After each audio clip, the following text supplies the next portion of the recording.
Wait, what? Hey, this is the Wait, What? podcast with Mandy Brooke. I'm an entertainer, content creator, and musician. You may know me from my song parodies and funny antics on Instagram and TikTok. On my podcast, we try to make sense of the confusing parts of life because literally we're all winging it and have no idea what we're doing, and that's totally okay. So relax, grab a glass of wine, and let's chat. Hey, bestie. I hope you're feeling like a boss today because we're going to be chatting with entrepreneur and business owner of Dutch Oven Bread Company, Candice Uyttewaal. She is not only a boss-ass bitch, but she's a millennial mom of two and an all-around spiritual badass, and she happens to be my very best friend in the entire world. But before we get into that conversation, I want to do a little housekeeping. I can't believe that this is the 12th episode of HahaWaitWhat with Mandy Brooke. I cannot tell you how proud I am, not only of myself, but of all of the listeners. I couldn't have imagined, sorry, I'm crying, but I couldn't have imagined so many people listening to this podcast and listening to my advice. I really appreciate all of your support and love. So I'd like to announce that this episode is going to be the last episode of Season 1. Season 2 will be premiering on October 5th, so just a month away, so you won't have to wait too long. Season 2 will be premiering on the spookiest month of the year, and because of that, I would really love to ask all of my listeners if you have a paranormal story. And this has been very highly requested. I would love for you to submit your real, true life story to HahaWaitWhat at mandybrook.com. Mandy with a Y, Brooke with an E, with the subject line paranormal story submission. I'll also be sharing a lot of my personal paranormal stories as well, which are pretty extensive. And there's one in particular that's going to be its own episode. It's by far the creepiest and most synchronicity-heavy story that I have personally, and it involves a friend of mine who is actually now my assistant and part of my creative team. So I'm really excited to work on that episode with her, and I can't wait to present it. I'm a little nervous about it because it does creep me out. So I hope you're ready for it. And if you have any questions for me or my mom, please submit them as well to the email address hahawaitwhat at mandybrook.com, and I'll list it below in the show notes. So without further ado, let's get into the conversation with entrepreneur, spiritual badass, millennial mom of two, wife, and my best friend, Candice Uyttewaal. Welcome to the podcast, Candice. Thank you. Thank you so much for having me. I'm so excited. Oh my God. So you, me, and Allie. Yes. Allie, we're like a trifecta.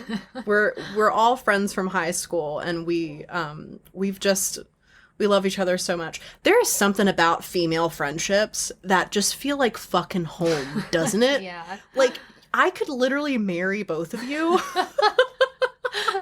And be completely fine. I think, you know, if I've always said, like, if our husbands go before us, then we can just marry each other for the insurance money. Mm-hmm. I really feel like that's our path, you know? Oh, man. So I brought you on today because I really want to talk about, like, being not only, like, a millennial mom, but also an entrepreneur. Mm-hmm. Because I feel like there's so many women out there that are trying to balance both of those, like being a career woman, being a millennial mom. And like, there's no example really. I mean, some people are fortunate to have that example, but I think, you know, our generation are like generational curse breakers that are learning how to parent better, learning how to work better and rest and be in their feminine energy, and also like, you know, take a spiritual journey. And you're literally the only person that I know that has done that. And you live it every fucking day. And I think that that's so admirable, and love you. Thank you. Love you too. For those of you who don't know, I started working at Dutch Oven Bread Company when I left my marriage, and I moved from Nashville. Left the career that I knew for my whole life, and it was the scariest time of my fucking whole life. Like, it was so scary. And you and Fabe, her husband, came into the rescue and you were like, look, we need a delivery driver part-time. Can you help us? And, you know, you guys became my fucking anchor. I would just come into the bakery just crying. Bagging up some bread and boxing up cinnamon rolls, tears streaming. And I would just talk to you about everything. And you were just like, okay, Mandy. It was like a consistency for you, like some kind of structure when your Virgo self felt so unstructured at the time. And so like there were so many unknowns. It was so chaotic in that time. Yeah. And I'm just always very thankful for you and Fabe for giving me that structure, because I wouldn't have gone viral on the internet. I wouldn't have done any of that if it weren't for you and you leading me in the right direction. So I don't know if anybody knows this about themselves, but everybody has like a human design. We talk about this all the time. And so if you're familiar with that, it's every person has a human design. So there's like projectors, manifestors, manifesting generators, and reflectors. Yeah.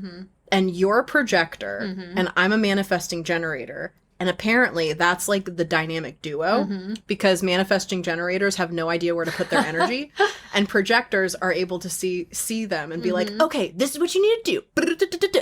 Yeah. And that's exactly what you did. We're more of like the guides, where the manifesting generators are like the doers. It's like they act on it, where we are like more focused on like just being, just like kind of waiting for the invitation, and then we help them to see their potential, really. Like, that honestly changed my life too. Like, I didn't realize how many projectors are in my life. Yeah. And y'all are like y'all are Mm-hmm. like the rarest human design. I'll link that in the show notes. If you guys are interested in finding out your human design, I'll link the website that I found mine in. Going back to all of that. So you're the anchor of my life. Fucking love you. I love you too. So you started off like singing in church and doing Kundalini yoga, and you were on like the spiritual journey for so long before you began Dutch Oven Bread Company. And you were always like a baker, you know, you were always baking bread. You were always being creative in that way. She's also a fantastic artist, by the way. Oh, thank you. Like, this bitch can draw a dog, man. She can paint a motherfucking portrait, I will say. You're just like so abundantly creative, and I was not surprised when the success of Dutch Oven started happening. And I'm like, oh, this is so Candice. Like, of course. We were home bakers, and we just transitioned actually into a commercial space these past couple of weeks. And then the kids, we have 2 kids, 8 and 4. So they went to school this past week. And so all of that combined, it was a lot, and I've been kind of in survival mode, but I'm really feeling like we're getting into the flow of things now, and everything's kind of settling down a little bit. So. How did you feel when the kids went to school? Well, Olive, our daughter's in 8th grade. Sorry, she's 8. She's not in 8th grade. She's 8 and she's in the 3rd grade. And then our son, he just started school for the first time at a VPK. So that was a little bit hard for me. And it was a bit emotional those first couple of days, but I feel like with technology nowadays, like there's like an app we have for that his teacher has too, and like there's videos, there's pictures they're sending us. Oh my God, really? Yeah, I mean, you can keep in touch so much easier nowadays, like with the students. I mean, when we were in school, we had to go to the clinic, okay, to get in touch with. I lived in the clinic. I hated school, so I was like, I'm sick all the time. So literally imagine if my mother had to get fucking text messages from my teacher. It would be constant. It would be like, okay, Mandy, like, you know, is having a mental breakdown in the bathroom. You know, she's talking to her imaginary friends. Pull her back in, because I'm not coming to get her. Exactly. I know. So I think in general, in this day and age, like you feel more at ease just being able to connect with like the caregivers, like in that way. So honestly, last week was such a smooth week for them to go to school. I mean, it was more me. I was more the emotional one. It wasn't like there were tantrums and tears. They were really excited to go. It was just, it's such a big change, and you always doubt yourself, you know, if you're a parent listening to this and you have to send your kids to school or childcare, and you don't want to, because listen, when I had my daughter, I was like, oh, I'm homeschooling all the way. I will never send her to a school like institution like that. And look what happened. Things change, and now I'm a business owner and I have to, I can't homeschool, and God bless all of the homeschool moms out there and all of the women who do have to send their kids to childcare because they have to work or because they just want to and they need to just have some alone time. I think that there's beauty in having that space apart from in any relationship, whether it's with your partner, your friends, your children. Because you get to miss them. You do, yeah. We can't forget about us, as a person. And I think moms so often, they're like, well, I have to focus all of my energy and attention on my child. And then they forget about themselves, and they forget about their physical health and their mental and emotional state. And then in turn, you're a stressful parent. You're a stressed out parent. I was so impressed with you when you found out you were pregnant because you were a young mom. You were only 23. You were pregnant at my wedding. I was pregnant at 22. 22. Oh my God. Had all of that at 23. Yep. Damn. Yeah. And you really dove into motherhood, but you also found yourself. And I think that that's so admirable because it's usually the opposite. In what ways did Olive, your first, teach you more about yourself?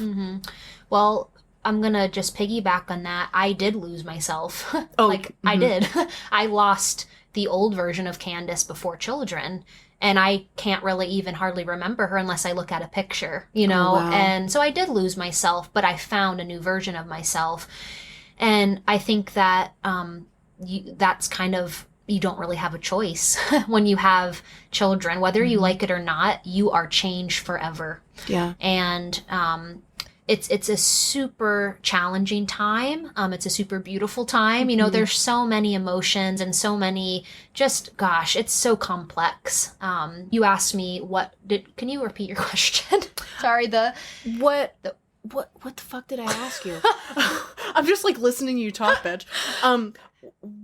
In what ways did Olive, your firstborn, teach you more about yourself? Okay, yeah. So, I actually, when I was pregnant with her, as Mandy said, I, was a yoga teacher and stuff before I got pregnant. And when I found out I was pregnant with her, I actually took the Khalsa Way prenatal yoga training. It was in New York, and it was a beautiful experience. I was super emotional. I was, again, 23 years old. I had no idea what I was doing. Our child was not planned or anything. So anyway. And this bitch had her natural. Oh, yeah. Had her natural, y'all. The fuck? I would die. Sometimes you show me those birthing pictures, and I'm I would be not here anymore. I don't understand how you did that. But that spiritual journey, that yoga, that yoga shit helped. It did. It helped me loosen up them hips.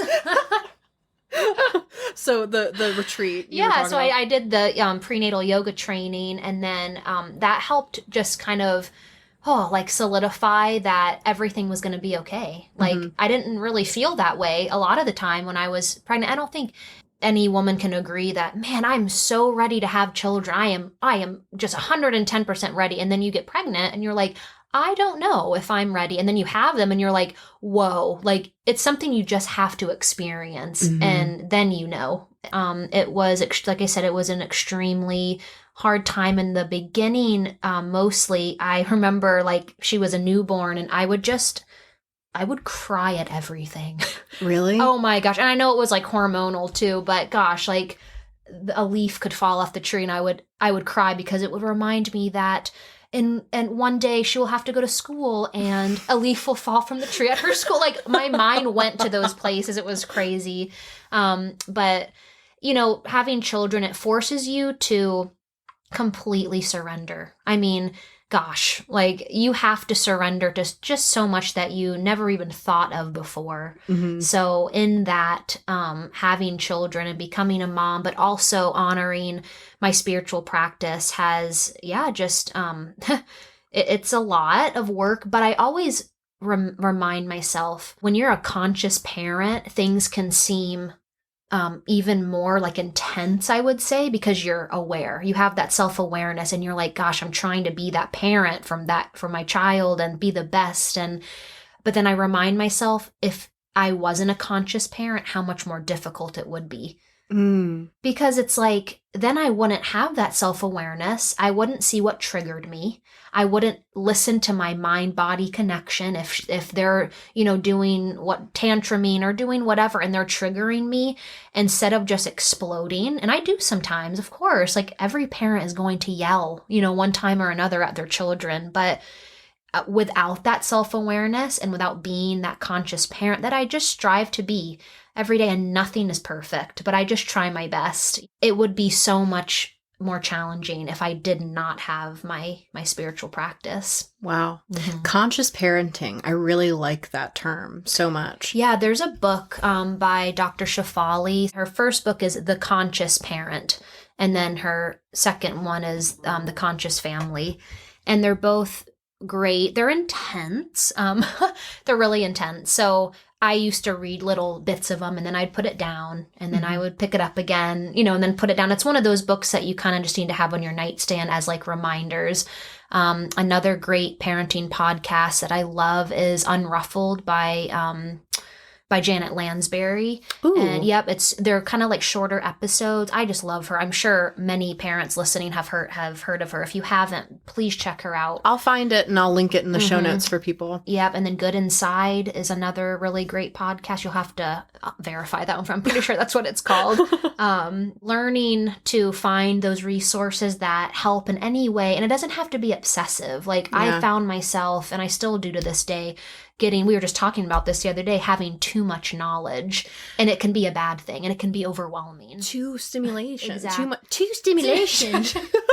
Too much stimulation. Yeah. I always have like a fucking YouTube video on, and my mom is always like, Mandy, why do you have to fucking listen to something all the time? I'm like, Mom, I'm listening to a tarot reading about like how he feels about me, okay? Like I need to know. Leave me alone. Leave me the fuck alone. But like, there is such a thing as too much information. Yeah, definitely.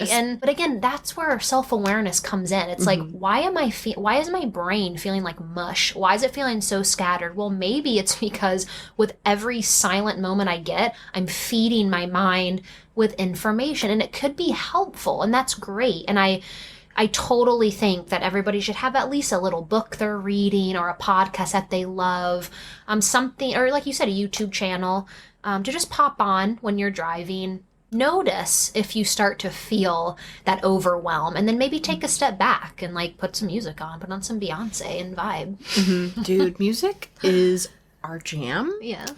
But I really think like any type of music, especially in the car, just lifts your vibration so fucking much. And it literally changes your entire day. Also, just driving in silence. Yeah. Oh God, especially if you're a parent. Like, I never understood why my mom would drive in silence for 10 hours. I'm like, Mom, why? You don't want to listen to music? Yeah. And she's like, you'll understand one day. Yeah. So, take me through Dutch Oven. Okay. Yeah. Yeah. So I'll just kind of give you a little Spark Note version of the novel that Dutch Oven, I feel like it is. You will write a memoir one day called The Dutch Oven Fart. It was stinky, but it was good. What the fuck? So, like, Candice is, like, the calm one, and I'm, like, just, like, the fucking weird one, It's very interesting. Yeah, so it's definitely, as Mandy said, it's been a spiritual journey for Dutch Oven. There is so much that has happened in the short, 3.5 years that we've been a business. I can't believe it's only been 3.5 years. Yeah, and we've in 3.5 years, we now own a commercial bakery in town. So a lot has happened, truly. I mean, we went from just baking 2 loaves at a time in our Dutch oven. In a Dutch oven pot. Yep, in our home oven. We could do 2 at a time. And we went from that to now we have our commercial space with an oven from Italy that we can bake 40-ish loaves at one time, and all the other great things that come along with commercial space, just having more room. And we were working from home. But yeah, in 2020, my husband and I, we both lost our jobs during COVID. I started messing around with baking sourdough, never done it before. My husband, he loves to cook, and I've always baked too. And so he was like, well, kind of interested in what we were doing. I started posting our like cinnamon rolls and like our bread on social media, and people just responded. Like they were like, oh my gosh, fresh bread. And we live in a small town. It's not a big city. We don't have a lot of bread, especially bread bakeries around us. So people loved the idea. And especially in 2020, like people really wanted that homemade feeling because everybody was in such turmoil, like emotionally. It was like a comfort thing. And there's nothing better than a big fat cinnamon roll. Or a slice of bread with just salted butter. Yum. And we also offered delivery, which I think really caught on well because, again, nobody was really leaving their house during COVID. We transformed our garage into our bakery. And about a year in, maybe not even, I got an email. And I didn't even know, who it was when they signed the email. And it said, hi, Candice, we have been watching you sing at the church for like the whole time you've been singing there, forever. And we just love you so much. Thank you for all you've done there. We just came across your website. And we noticed your family photo, and we noticed it was you who started, who have the business. And they said, we absolutely love what you're doing and how we want to help. We would love to be angel investors in your company. Oh my fucking gosh. Yeah. And they're like, how can we help? Just, we would love to in any way. And when I say it's a spiritual journey, that's what I mean. It wasn't just luck. I mean, yes, we have a good product. I'm so proud of it, and it's come so far. It's taken us like 3 years to get our cinnamon rolls where we want them.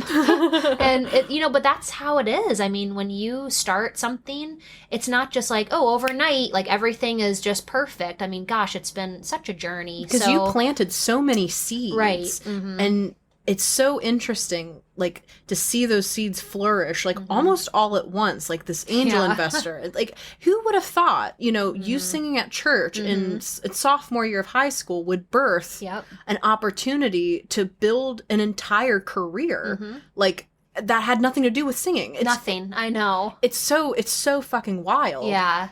Yeah, I do feel like that was the seed, because I put in my, my presence at that church. And these people love Candice. Y'all, I can't go anywhere without some 75-year-old man coming up be like, oh, Candice, I love your voice. You made me so happy at church. Are you coming back to church? And will you sing at my funeral? That's what everybody asked me. I was like, sure, I guess. God. You know what? You sang at my pop-up's funeral. I did, and your wedding, and the church was such a home for me, like all those years, and look what came of it. Like you said, it has nothing to do with singing, but we would have never been able to get where we are now without their help, without those investors' help. Of course, I mean, it takes so much money to start a business. We're seeing that. We're not making a profit yet, and I'm fine to say that, because you know what? They say if you make a profit within the first 5 years, not 5 months, 5 years of your business, you are doing great. Yep. And I am in no doubt know we're going to be there in 5 years, even before then. But, I have seen so many times in my meditations, like when you're in them or in my dreams, that like I'm walking down like a grocery store aisle and I see Dutch oven bread and I always buy it. I know that you guys are going to be in grocery stores. Like it's there. Yeah. It's there. You just have to be patient. Yeah, and enjoy the ride. Not trying to sound cliche, but you do. I mean, what other option do you have, really, than to just be here and be present and know yourself as much as you can. Like I said, even it's the same thing with the parenting thing. The more awareness you have, the better you know yourself, and the better you know what is working for you in your favor and how you're aligning, and then what you're attracting. Because as we always talk about, the universe does not give you what you want. It gives you what you are. So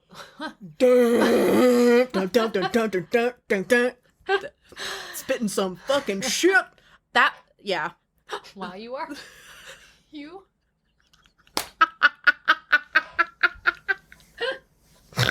You're out of control. I really am. I can't help it. All of the opportunities that came to you was because you became it. You are it. And you are that bitch. Right. And I think you can relate too, though. I mean, you've seen how things do not work in your favor when you come from a place of desperation and a state of lack. Like, what isn't going right for you and what isn't going, and if you focus on that, that is what in turn is you're going to attract. And so it's not about, like, I was on a roll recently of just having to like dream big and like, and envision that third bakery, or even, having our bread and it's in stores and stuff. And it's like, then I had to kind of just take it back a little bit and say, and remind myself that, someone's presence is their prayer. Ooh. And when you are present, you're praying. It's not like a sitting down, kneeling with your hands in prayer position prayer. It's I am here and I'm giving my presence to everything I do. I don't care if you're making a McDonald's cheeseburger.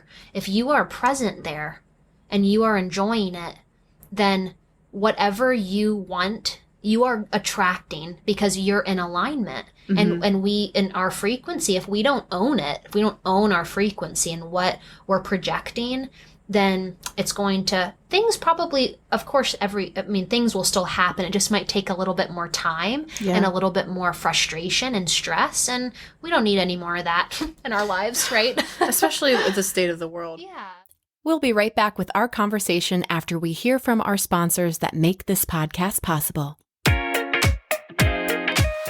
Herbal Face Food is the most potent anti-aging skincare product on the market. Period. And I should know, because I've been using it for months and I've literally been obsessed.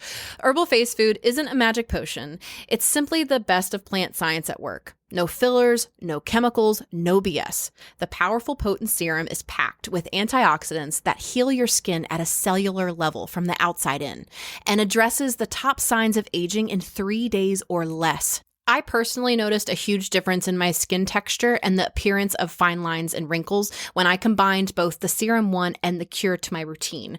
My skin tag on my neck actually fell off as well. It was gross, but amazing. So I definitely recommend. Click the link in my show notes and use code MandyBrook for 20% off your first order. Mandy with a Y, Brook with an E. Want to relax and take a literal chill pill? Love You 3 Luxe Gummies has your back. Love You 3 gummies are made with exclusive cannabinoid blends, including hemp-derived CBD, CBN, and Delta-8. They also include luxury ingredients dedicated to your physical health, like apple cider vinegar, collagen, hyaluronic acid, and vitamin D. I personally love the Beauty Sleep CBD product they offer, which has helped me sleep peacefully throughout the night. And if I'm partaking in the Delta-8 THC, the watermelon sugar is my ultimate go-to. So check out the link in my show notes and use code LOVEMANDY at checkout for free shipping. Your presence is your prayer. Like, I need to learn that more because I'm constant. I feel like I'm in constant like chaos, especially in this career where things are happening. Things are happening so quickly, and it's very hard to stay present. And my mom always does this like exercise. What's 5 things you see? What's 5 things you hear? What's 5 things you smell? Yeah. As far as like being a mom, especially, how do you stay present with a business, with your kids, being a wife? How do you handle all of it? I know that your spiritual practice is a huge thing for you. Yeah, I would say if I could just categorize it into 3 main things that I do. Number 1 is my spiritual practice, because that affects everything. So I have a, very consistent meditation practice. The second thing would be to prioritize my sleep. I need a lot of sleep. Some people can run on like 6 hours and they're fine. I need like at least 7.5 to 8 hours. So I have to prioritize my sleep. And the third is just prioritizing that alone time if you can. And I totally understand that there are single mothers listening to this who live far away from family, who cannot have just, grandma, I'm going to drop the kid off like I have. I mean, both of our parents, my husband and I, we both have our parents like 5 minutes down the road from us. And we're so grateful for that. Right now our kids are in school. So, we do have a little bit more time now to just focus on the business and kind of without that that chaos that it was really from working from home. And the third, or I am on the third, it's prioritizing that alone time. And there's something that I learned from my spiritual teacher called sacred hours. And for me, those sacred hours are in the morning before anybody else is up. And that's 5 o'clock, 5 to 5:30. And you know what? It's early, but when my home is silent, and well, besides my husband snoring, because, you know, my little altar's in our bedroom, but everything is silent. The world is still asleep, at least in our area. And everything just feels just so like serene when you wake up, you know, like your mind hasn't quite turned on yet. So I sit and I do my meditation practice before any of the kids wake up. And my kids have always woken up early. I mean, my son still wakes up at about 6, but I still have that time to myself, because I might not get that ever again during the day. Finding your sacred hours, and that could be late at night after you put your kids to sleep.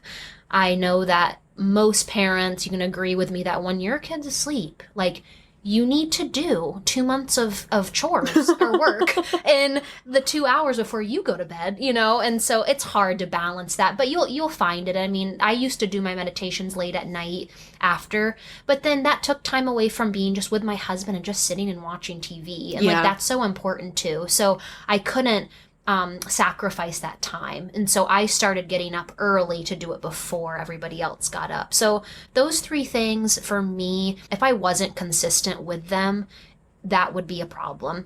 I'll just add in number 4 really quick. I have been really consistent drinking like adaptogenic beverages. Like, I thought you were about to say, I've been really consistently drinking. I'm like, oh my God. Drinking alcohol? No. So an adaptogen? I indulge in that too on the weekends too, of course. Espresso martinis. Yes, Mandy.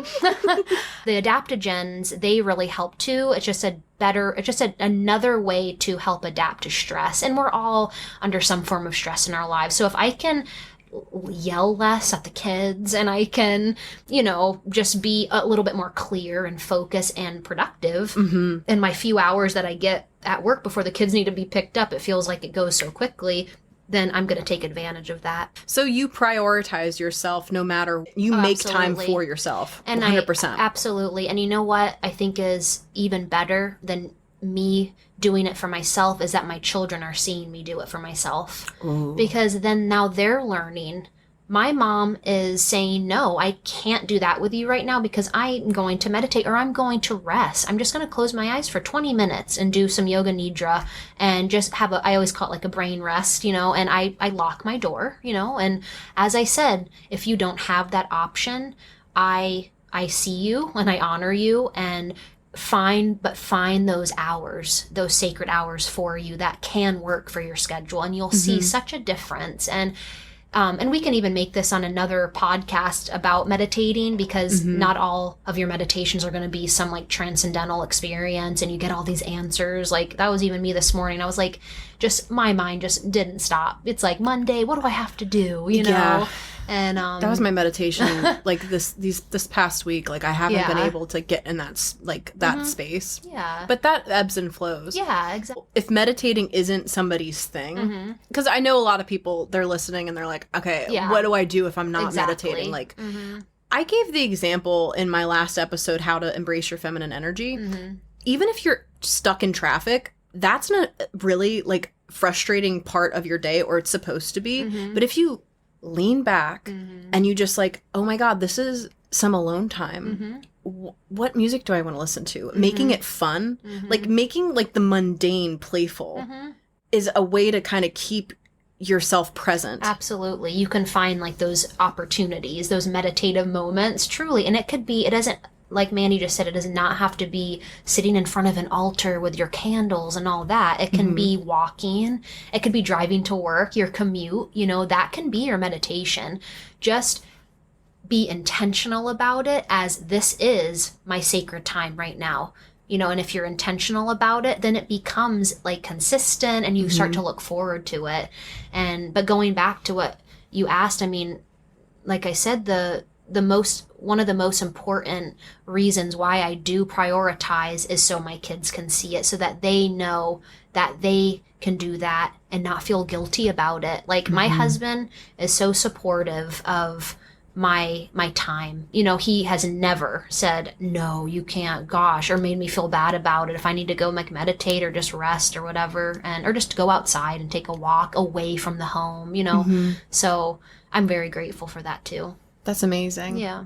So what's the plan for Dutch Oven now? So, as I just said, we just recently transitioned into our commercial space. At this point, Mandy, to be honest, I'm just trusting the progress of our success because I want to tell a story, actually. We haven't really like fully explained the impact that Dutch Oven has had on our town. Our town? What the hell? What's going on with my like diction? Like, what the fuck is happening to my mouth? Anyway, so I knew that Dutch Oven was a pretty big deal, but I didn't realize until I moved back home. And I remember being at the pop-up market on Canal Street, and it was I think one of the first ones. And you were really nervous. You're like, I don't know if like people are going to show up. Like it's kind of last minute, whatever. And we were setting up, and there was a line down the street, down the entire street. Yeah. And there were other pop-up like booths like along the street, and they were just all staring at us like, who are these people? Like, what do they got over there? And it's like, bitch, we got the bread. You know what I mean? And it blew my fucking mind. And I'm like, wow, Candice and Fabe are really making a fucking huge difference.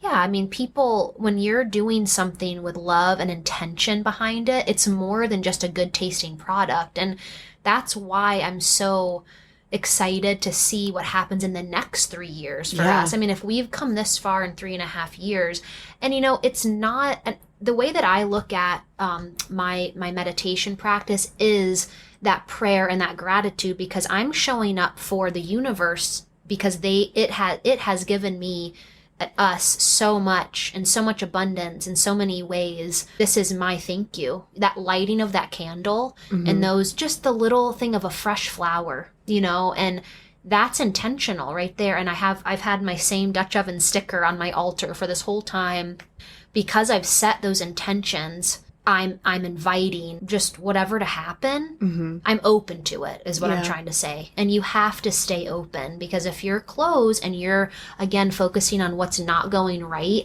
that's what you're projecting, and that's what you're going to in turn get you know, and attract. So it's more than just Fabe and I have made a great product. It's way more than that. It's such on a deeper level. The more I try to be precise with like, we need to be here by this time and here by this time. And I'm not saying that you shouldn't write down your goals and everything, because I still do that, but then you let them go and you don't become obsessive and attached to them.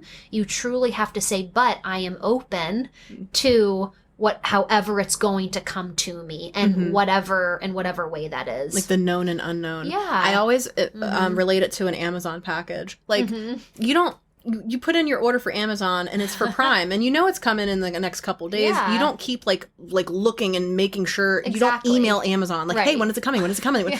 You know, you just trust the process. You trust the delivery driver is going to drop it at your door. Yeah. You've really given me like such a perspective of how to have a spiritually charged business, because I really do try to model my entertainment career, my business, like in the present moment and spiritually as well. Yeah. You're just a bad bitch and I fucking love you. I love you too, girl.